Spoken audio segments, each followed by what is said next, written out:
Assalamualaikum warahmatullahi wabarakatuh.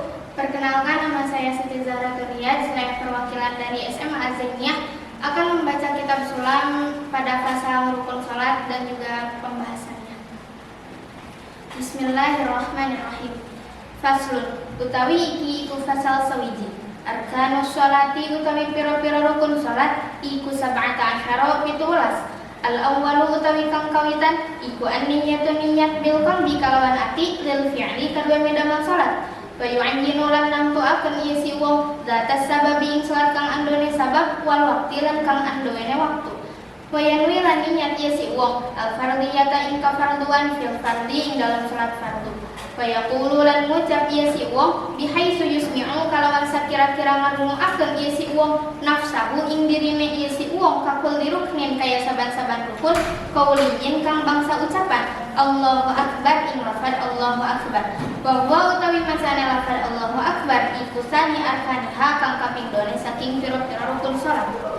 As-salisu utawi kang kaping 3 iku al-qiyamu ngadeg fil fardhi ing dalam salat fardu lil qadiri kadawe wong kang kawasa. Ar-rabi'u utawi kang kaping 4 iku qiraatul Fatihati maca surat Fatihah bil basmalati kalawan bismillah fatasydidati lan pira-pira syiddah ieu Fatihah wa mualatiha lan nuli-nuline ieu Fatihah wa tartibiha lan tartibe ieu Fatihah wa ikhrajil hurufi lan metuakeun pira-pira haraf min makharijiha saking pira-pira unggul metune ieu huruf wa adamillah milan ora nolahan al-mukhilli kang nyacadakeun bil makna kalawan makna Payahrumulan haram wa Allah numpelan alladzi kang lam yakilla orang nyacadakeun ieu alladzi wala yubtilulan orang ngabatalakeun ieu alladzi ing salat. Al-khamisu utawi kang kaping 5 iku ar-ruku' biajan hanya kalawan yen tadoyong ieu si wong bihaitsu tanalu kalawan sakira-kira merkoleh oporo hatahu efek-efek lorone ieu si wong rukbataihi ing dengkul lorone ieu si wong. As-sadisu utawi kang kaping 6 iku at-tumaninah fihi ing dalam ieu ruku biqadri subhanallah kalawan saukuran maca subhanallah. As-sabi'u utawi kang kaping 7 iku al-i'tidal bi ayyan tasiba kalawan yen tanarima ajeg ieu si wong iman hale ngadeg. As-saminu utawi kang kaping 8 iku at-tumaninah fihi ing dalam ieu i'tidal. At-tasi'u utawi kang kaping 9 iku as-sujudu sujud marrataini kalawan rong balenan bi ayya doa kalawan yen taneleh ieu si wong jabhatahu ing watu ke ieu si wong ala musallahu ing atase enggon salat ieu si wong maksyufatan hale kang kabuka mutasakilan tur kang ngabotakeun ieu si wong biha kalawan ieu jabhah pamun pisan lan kang ngajungkir wa ya doa lan neleh ieu si wong syai'an ing sawiji-wiji min rukbataihi saking dengkulorone ieu si wong pamin butuni kafaihi lan saking pira-pira jero efek-efek lorone ieu si wong pamin butuni asabi'ati rijlaihi lan saking pira-pira jero pira-pira dari si lorone ieu si wong. Al-ashiru utawi kang kaping 11 iku tumaninah fihi ing dalam ieu sujud. Al-hadi asyara utawi kang kaping 11 iku al-julusu lungguh baina sajadataini ing dalam antarane sujud loro. As-sani asyara utawi kang kaping 12 iku tumaninah fihi ing dalam ieu julus. As-salisa asyara utawi kang kaping 13 iku al-julusu lungguh lit tasyahudi kadue tasyahud al-akhiri kang okasan. Wa malan barang ba'dahu kang tetep ing dalam sawisana ieu tasyahud akhir. Ar-rabi'a asyara utawi kang kaping 14 iku at-tasyahudu tasyahud al-akhiru kang okasan.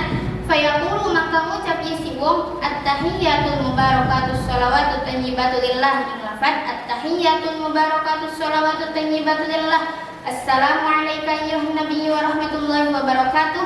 Assalamu alayna wa ala ibadillahis sholihin. Asyhadu an la ilaha illallah wa asyhadu anna Muhammadar Rasulullah.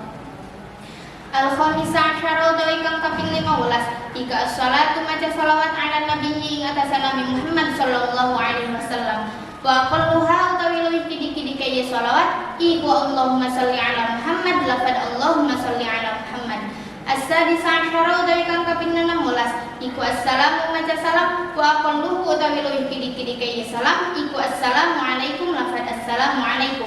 As-sabi'a asyara utawi kang kaping 17 iku at-tartibu tartib fa in ta'ammada mangka lamun maha-maha ieu si wong tarkahu ing ninggal ieu tartib ka sajadah kaya tasujud ieu si wong qabla ruku'an ing dalam sadurunge rukuna ieu si wong batalat mangka batal ieu salat wa Wa in sahala lamun lali ieu si wong falya'ud maka betik ngabaleni ieu si wong ilaihi margi matruk illa yakuna angin nyenta ono ieu si wong iku fi mislihi tetep ing dalem samisile matruk au ba'dahu atawa samisile atawa samisene ieu misil fatutamma mangka den sampurnakeun bihi kalawan ieu misil apa rakaatuhu rakaat ieu si wong wala golan bolai apa ma barang saha kang lali ieu si wong bihi kalawan ieu mah.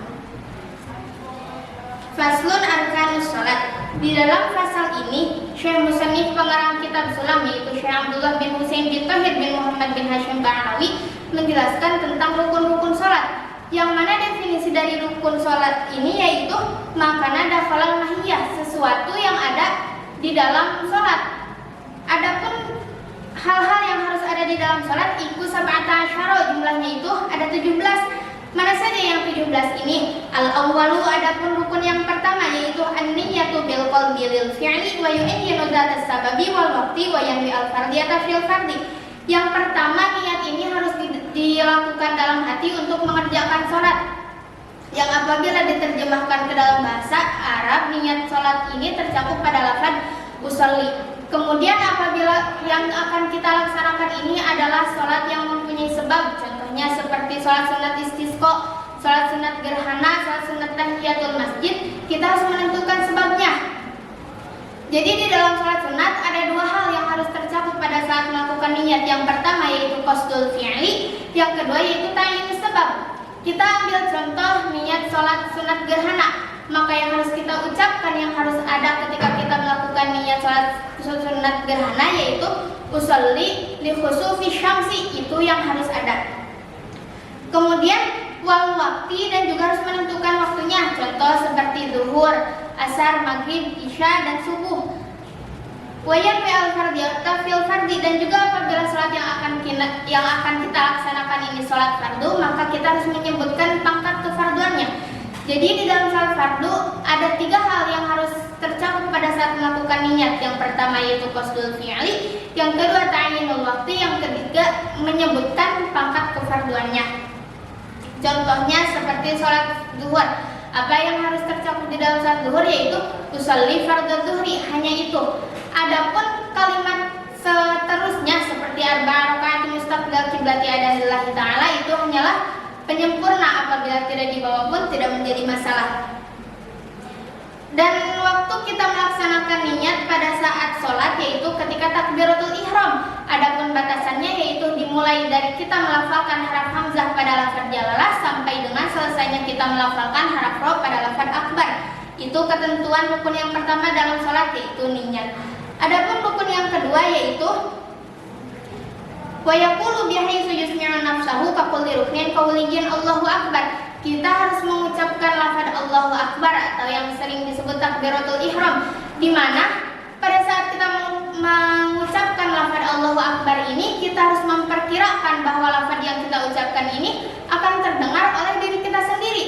Begitupun halnya dengan rukun-rukun qauli yang lainnya seperti membaca surat Al-Fatihah, membaca tasyahud akhir, membaca sholawat, dan juga membaca salam. Saat kita membaca itu, kita harus bisa memperkirakan hal itu akan terdengar oleh diri kita sendiri. Itu rukun yang kedua yaitu membaca Allahu Akbar. As-salisu, adapun rukun yang ketiga yaitu al-qiyamu fil fardhi lil qadiri, berdiri di dalam salat fardu bagi orang yang mampu. Apabila di sini dikatakan fil fardhi, di dalam salat fardu, maka mafhum berarti apabila di dalam salat sunat kita tidak diwajibkan untuk melakukannya dengan posisi berdiri. Dan posisi berdiri ini diharuskan lil qadiri untuk orang yang mampu. Adapun jika orang yang akan melaksanakan salat namun dia tidak mampu berdiri, maka dia bisa melakukan dengan kemampuannya masing-masing. Itu rukun yang ketiga yaitu berdiri di dalam salat fardu bagi orang yang mampu. Ar-rabi'u, adapun rukun yang keempat yaitu qiraatul Fatihati, membaca surat Fatihah. Dalam membaca surat Fatihah ini, yang pertama kita bil basmalati harus menggunakan lafaz bismillahirrahmanirrahim. Kemudian wa tasydidati, kita juga harus menggunakan syiddah-syiddahnya dengan benar. Wa muwalatiha, dan juga harus membacanya secara terus-menerus, tidak boleh terpotong-potong, tidak boleh terserang oleh kalimat lain. Wa tartibiha, dan juga harus membacanya secara tertib dari mulai Ayat pertama sampai ayat ke-7 itu harus dibaca secara tertib, secara tersusun. Wa ikhrajul hurufi min makharijiha, dan juga dalam membaca surat Al-Fatihah ini kita harus menggunakan makhraj huruf dengan benar. Wa adamil lahni, dan jangan sampai ada lahan al-mukhilli bil makna yang dapat merusak makna. Apa itu lahan? Lahan yaitu membaca tidak sesuai dengan kaidah tajwid, membaca tidak sesuai dengan apa yang tertulis di dalam Al-Qur'an. Contoh, di dalam surat Al-Fatihah ini ada lafaz an'amta. Di situ artinya nikmat yang telah engkau berikan, nikmat yang telah Allah berikan. Kemudian ada orang yang membacanya menjadi an'amtu. Itu kan merusak makna, yang tadinya nikmat yang telah engkau berikan menjadi nikmat yang telah aku berikan. Itu tidak boleh dilakukan karena dapat membatalkan sholat. Bagaimana jika lahannya tidak merusak makna? Wa yahrumu allahnu alladzi lam yakhilla. Lahan yang tidak merusak makna itu hukumnya haram.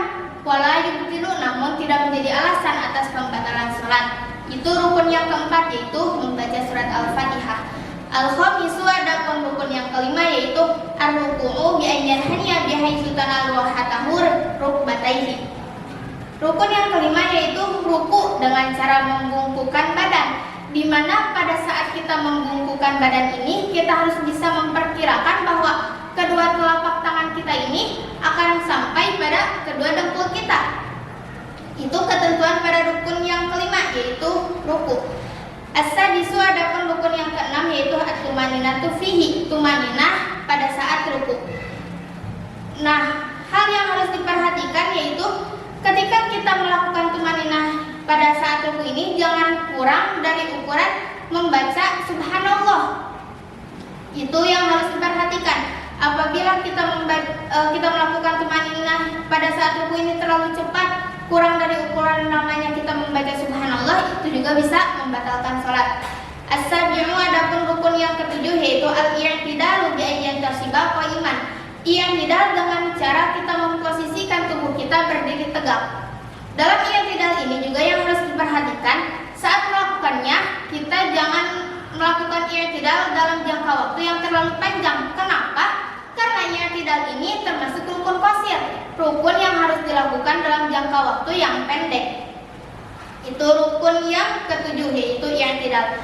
At-taminu, adapun rukun yang kedelapan yaitu at-tumaninatu fihi, tumaninah pada saat i'tidal, sama seperti tumaninah yang sudah dijelaskan pada saat ruku tadi. Ketentuannya juga berlaku pada saat tumaninah yang dilakukan ketika i'tidal.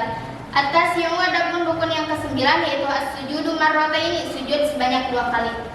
Nah, di dalam sujud ini apa yang harus kita lakukan?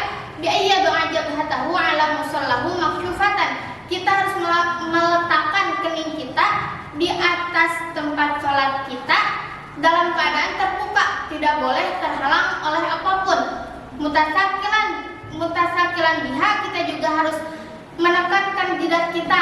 Jadi ketika sujud ini kita harus menjadikan jidat kita ini sebagai penopang tubuh kita. Jadi ketika sujud bukan kedua telapak tangan kita yang menjadi penopang tubuh kita, melainkan jidat kita. Kenapa seperti itu? Apa tujuannya? Tujuannya yaitu untuk menambahkan rasa kehambaan kita terhadap Allah. Kemudian wamungkisan, kita juga harus melakukannya secara terjungkir. Jadi kita meletakkan tubuh bagian bawah kita posisinya menjadi ada di atas tubuh bagian atas kita. Jadi contoh, ini tubuh bagian atas, ini tubuh bagian bawah. Nah, ketika kita akan melakukan sujud harus dilakukan secara terbalik seperti ini. Jadi tubuh bagian bawah ini posisinya ada lebih tinggi di atas tubuh bagian atas dibanding tubuh bagian atas. Wa yad'a syai'an min rukbatayhi wa min butuni kaffayhi wa min butuni asabi'i rijlaihi. Kemudian anggota badan kita yang harus menempel pada saat sujud yaitu sebagian dari kedua dengkul kita, bagian dalam dari kedua telapak tangan kita, dan juga bagian dalam dari setiap jari yang ada pada kedua kaki kita. Itu ketentuan dalam rukun yang ke-9 yaitu sujud. Al-ashiru, adapun rukun yang ke-10 yaitu at-tumaninatu fihi, tumaninah di dalam sujud. Sama seperti tumaninah yang sebelumnya, ketentuannya yaitu jangan kurang dari ukuran lamanya kita membaca subhanallah. Al-hadi asyara, adapun rukun yang ke-11 yaitu al-julusu bainas sajdataini, duduk di antara dua sujud. Nah, ketika kita melakukan duduk di antara dua sujud ini, ketika kita akan mengangkat tubuh kita dari sujud untuk duduk, kita harus memaksud untuk melakukan benar-benar bangkitnya kita dari sujud ini memang karena untuk melakukan duduk di antara dua sujud, bukan karena hal lain. Dan juga duduk di antara dua sujud ini sama halnya seperti i'tidal, itu termasuk rukun qasir yang dalam artian tidak boleh dilakukan dalam jangka waktu yang terlalu lama. As-tsani asyara, adapun rukun yang ke-12 yaitu at-tumaninah fihi, tumaninah pada saat duduk di antara dua sujud. As-tsalits asyara, adapun rukun yang ke-13 yaitu al-julusu lit-tasyahhudil akhir wa ma ba'dahu, duduk untuk membaca tasyahud akhir dan bacaan-bacaan setelahnya. Adapun bacaan-bacaan setelahnya yang dimaksud di sini yaitu membaca salawat kepada Nabi dan membaca salam.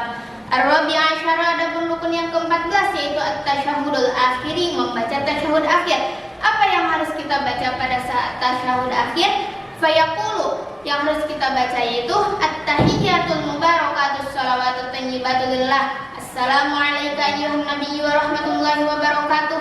Assalamu alayna wa ala ibadillahis sholihin. Asyhadu an la ilaha illallah wa asyhadu anna muhammadar rasulullah. Itu yang harus kita baca pada saat melakukan rukun yang ke-14 yaitu tasyahud akhir. Al-khamisah asyara, adapun rukun yang ke-15 yaitu as-salatu ala nabiyyi, membaca salawat kepada Nabi Muhammad sallallahu alaihi wasallam. Wa aqalluha, adapun ukuran minimal dari membaca salawat ini yaitu Allahumma shalli ala Muhammad, dengan membacanya kita pada lafaz Allahumma shalli ala Muhammad. Bagaimana dengan bacaan salawat kepada keluarganya dan juga doa yang sering kita baca? Itu hanyalah penyempurna. Bagaimana jika kita tidak membaca itu? Tidak menjadi masalah, karena yang harus dibaca pada saat membaca salawat di dalam sholat ini yaitu hanya Allahumma sholli ala Muhammad. As-sadis asyara, adapun rukun yang ke-16 yaitu as-salamu, membaca salam. Wa aqalluhu, adapun ukuran minimal dari membaca salam ini yaitu assalamualaikum, membaca assalamualaikum.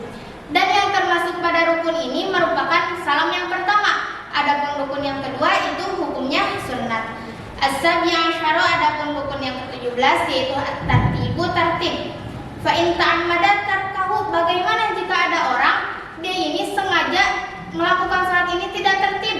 Ka'an sajadah qabla ruku'ihi, contohnya seperti dia melakukan sujud sebelum ruku. Bagaimana hukumnya? Batalat, maka batal salat orang itu saat itu juga. Itu apabila dia melakukannya dengan sengaja. Bagaimana jika lupa? Wa in saha faly'ud ilaihi, jika orang itu lupa, dia tidak tertib dalam melakukan salatnya, maka dia harus kembali pada rukun yang dia lupakan. Contohnya, dia sudah membaca Al-Fatihah, kemudian karena dia buru-buru dia lupa, dia ruku. Dia tidak ruku melainkan langsung sujud. Nah, apakah itu batal? Tidak, jika memang dia lupa, melainkan apa yang harus dia lakukan? Dia harus kembali berdiri kemudian melakukan rukun yang dia tinggalkan. Illa ayyakuna fi mislihi aw ba'dahu, kecuali apabila dia sudah melakukan rukun yang sama dengan rukun yang dia tinggalkan. Contoh seperti tadi, rukun yang dia tinggalkan itu terdapat pada rakaat pertama, tapi dia tidak ingat. Kemudian ketika dia sudah melakukan rakaat yang kedua dan dia sudah bertemu dengan rukun yang sama dengan yang dia tinggalkan, dia ingat. Maka bagaimana sikap yang harus dia lakukan? Fatutamma bihi rakaatahu, maka dia harus menyempurnakan rakaatnya. Dia tidak perlu kembali pada rukun yang tadi, melainkan harus melanjutkan rakaat yang dia lakukan tersebut. Walau masahabihi, adapun rukun yang sudah dia tinggalkan tadi itu tidak dihitung sebagai rakaat. Jadi ketika rakaat yang tadi tidak sempurna karena ada rukun yang tertinggal, maka dia harus menambah rakaat untuk menyempurnakan sholatnya. Jadi kesimpulannya, rukun sholat ini jumlahnya itu seluruhnya ada 17. Yang pertama yaitu niat, yang kedua membaca takbir, yang ketiga berdiri bagi yang mampu, yang keempat membaca surat Al-Fatihah, yang kelima ruku, yang keenam tumaninah pada saat ruku, yang ketujuh i'tidal, yang kedelapan tumaninah pada saat i'tidal, yang kesembilan sujud, yang kesepuluh tumaninah pada saat sujud, yang ke-11 duduk di antara dua sujud, tumaninah pada saat duduk di antara dua sujud.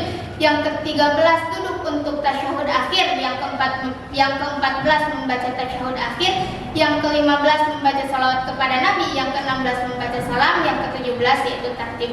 Mungkin untuk kali ini hanya itu yang dapat saya sampaikan. Mohon maaf atas segala kekurangan dan kesalahannya. Wallahu muwaffiq ila aqwamit thoriq. Wassalamualaikum warahmatullahi wabarakatuh.